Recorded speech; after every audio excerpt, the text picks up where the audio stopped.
Namaste to all, welcome to Tamilopedia. அதாவது Hindi words தெரியும், ஆனா சென்டென்ஸ் வரல. அதுதான் இங்க நிறைய பேருக்கு ப்ராப்ளமா இருக்கு.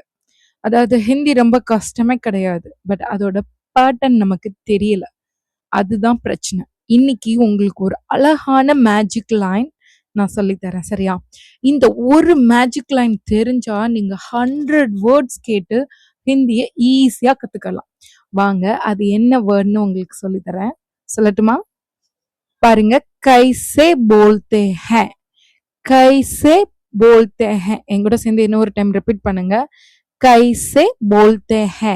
கைசே போல்தே ஹேனா, கைசேனா எப்படி, போல்தே ஹேனா சொல்லுவது.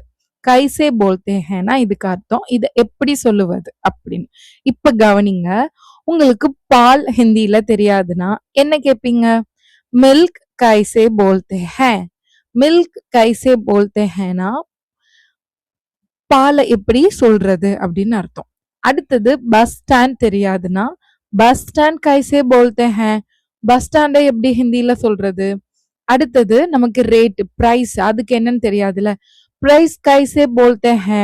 பாருங்க, சென்டென்ஸ் வரவே வேண்டாம், ஒரு வேர்ட் போதும், இந்த லைன் போதும். புரிஞ்சதா?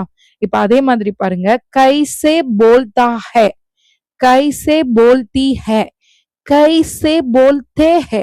நான் ஆல்ரெடி சொல்லியிருக்கேன், ஹிந்தி ஒரு ஜெண்டர் பேஸ்டு லாங்குவேஜ். அதுக்கு மேல், ஃபீமேல் அண்ட் ப்ளூரல் இருக்கும்.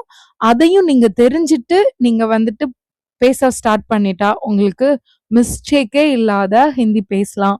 உங்களோட ஹையர் அத்தாரிட்டிட்ட நீங்க கன்வர்சேஷன் பண்ணும்போது மிஸ்டேக் இல்லாம கண்டிப்பா அவங்க உங்களை அப்ரிஷியேட் பண்ணுவாங்கல்ல. பாருங்க, சரியா? இப்போ நல்லா பார்த்திருப்பீங்க, சென்டென்ஸ் வரவே வேண்டாம், இந்த ஒரு வேர்டு பிளஸ் இந்த லைனை வச்சே நான் இவ்வளோ சென்டென்ஸ் பேசியிருக்கேன்.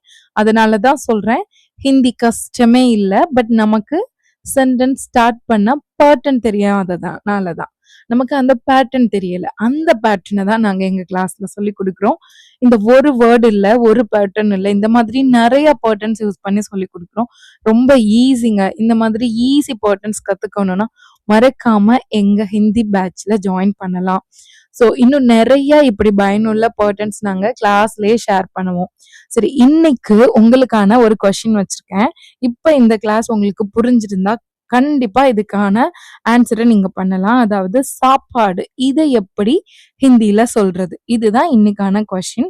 கண்டிப்பா இது ரொம்ப ஈஸி. இதை மறக்காம கமெண்ட் செக்ஷன்ல கமெண்ட் பண்ணுங்க, இதை எப்படி சொல்றதுன்னு. கிளாஸ் ஜாயின் பண்ணணும்னா ஜாயின் அப்படின்னு சொல்லிட்டு கமெண்ட் பண்ணுங்க. இந்த வீடியோ உங்களுக்கு பிடிச்சிருக்கும்னு நினைக்கிறேன். லைக் பண்ணுங்க, கமெண்ட் பண்ணுங்க, சேனலை சப்ஸ்கிரைப் பண்ணுங்க.